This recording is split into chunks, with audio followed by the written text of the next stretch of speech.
Hi, I'm Jeff with Chandler Systems, and today we're going to talk about changing the lamp in one of our ultraviolet disinfection systems.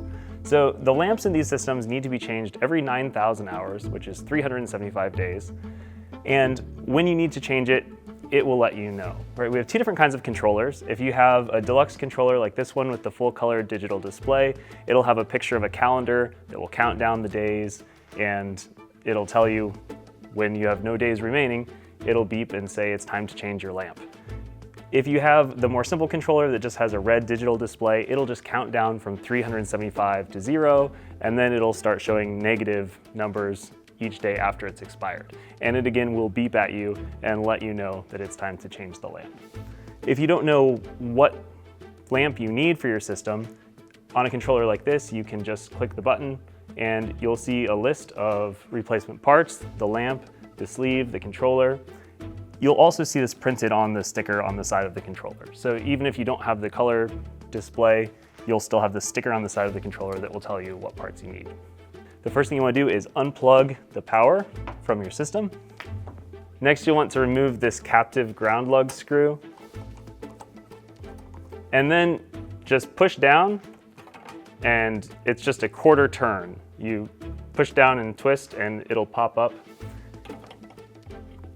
Go ahead and detach the socket from the lamp, and watch out, the lamp may be hot.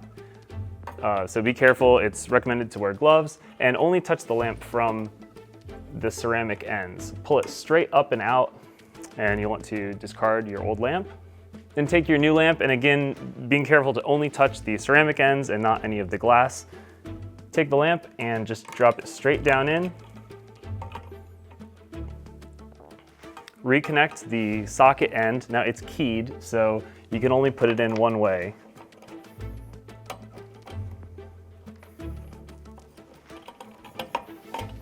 And again, this is just a quarter turn connection, just down and twist, and you'll feel that lock into place.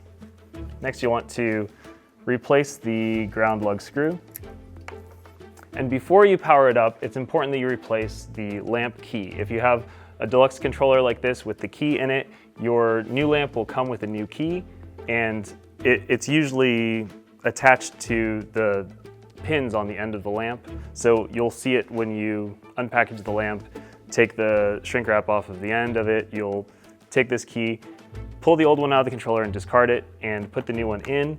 If you have a controller that doesn't have a key, disregard that, but if it has a key, it will not properly reset until the key is replaced. So with the new key installed, go ahead and power it up, and your screen will go through the reset sequence. If you've got a model that doesn't use a key, you just go ahead and plug it in and then press and hold the button to reset. But for the models that take a key, once you change the key and plug it in, that's all that you need to do.